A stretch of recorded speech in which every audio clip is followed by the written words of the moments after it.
Halo, Assalamualaikum warahmatullahi wabarakatuh. Jumpa lagi dengan saya, Freddy Sudaryanto, di channel YouTube-nya Freddy Sudaryanto Spot. Masih seputar kasus Jalan Cagak Subang.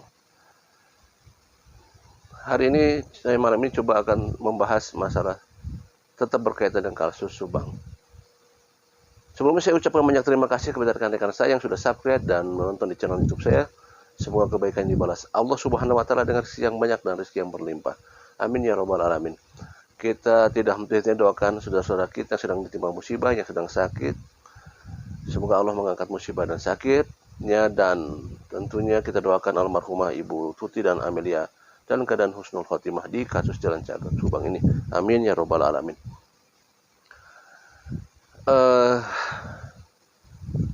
Adanya kebohongan itu hampir pernah dilakukan oleh setiap manusia. Yang namanya bohong atau kebohongan itu pernah dilakukan hampir oleh seluruh manusia di muka bumi ini. Pernah berbohong, pasti pernah berbohong.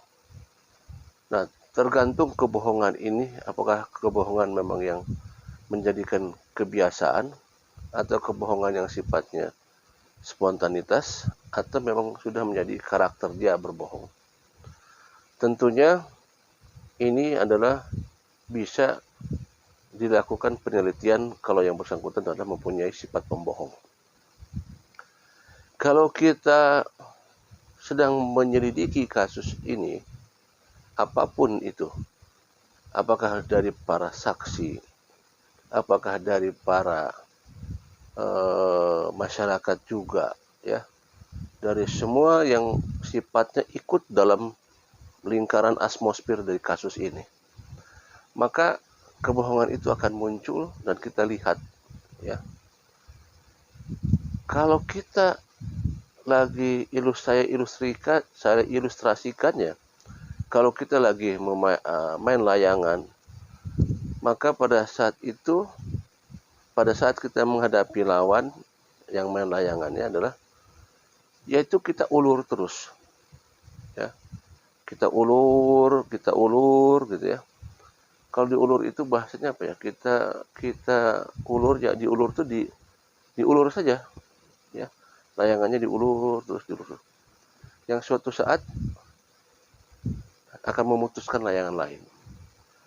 Nah, kebohongan ini, kalau di kasus ini, maka kebohongan itu akan terus dilakukan penguluran. Jadi diulur terus aja sampai di mana kebohongan itu akan berhenti. Diulur. Karena kebohongan itu munculnya bukan hanya di para saksi, tetapi juga di kalangan kita semua, ya. Di kalangan masyarakat juga ada yang berbohong, di kalangan netizen juga ada yang berbohong, di kalangan media juga ada yang berbohong. Jadi kebohongan itu ada di setiap lapisan, termasuk juga di YouTuber juga ada yang berbohong, ya. Netizen ada yang berbohong. Ada saja itu. Maka pada saat kita menghadapi orang yang berbohong, maka kita jangan cut di tengah jalan.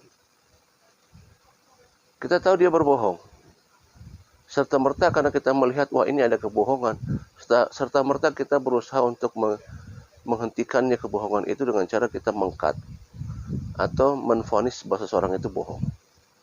Nah, ada cara yang terbaik adalah bukan langsung memvonis seseorang, meng-cut dan memvonis seseorang itu pembohong. Tetapi alangkah baiknya kalau kita mengikuti ilustrasi daripada tadi yang saya sampaikan, yaitu bermain layangan. Layangan itu diulur terus. Sama dengan ini. Pada saat kita melihat seseorang itu ada kebohongan, maka kita ulur aja terus. Jangan kita cut langsung. Jangan kita hentikan. Karena kalau kita cut langsung, maka terhentilah kebohongan selanjutnya. Tetapi pada saat kita mengulur terus, dia berbohong, kita ulur terus. Kita mainkan aja terus. Kita ikuti terus kebohongan. Kenapa? Karena kalau sudah satu kali kebohongan, maka akan dua kali kebohongan. Dan setelah dua kali kebohongan, maka akan muncul tiga kali kebohongan, 4 kali kebohongan, etc. Dan selanjutnya. Jadi biarkan saja kita ulur terus sampai di mana kebohongan itu akan berhenti, suatu saat akan kena langsung cut. Nah, seperti itu. Nah, sama ini pun akan dipakai barangkali oleh pihak-pihak tertentu untuk mengatasi sejauh mana kebohongan itu dilakukan, dan pasti pihak petugas akan terus mengulur lagi untuk apa? Mengorek-ngorek terus apa yang disampaikannya. Karena tidak ada kebohongan yang sempurna. Tidak ada kebohongan yang sempurna. Suatu saat kebohongan itu akan terbuka dan akan tercium baunya.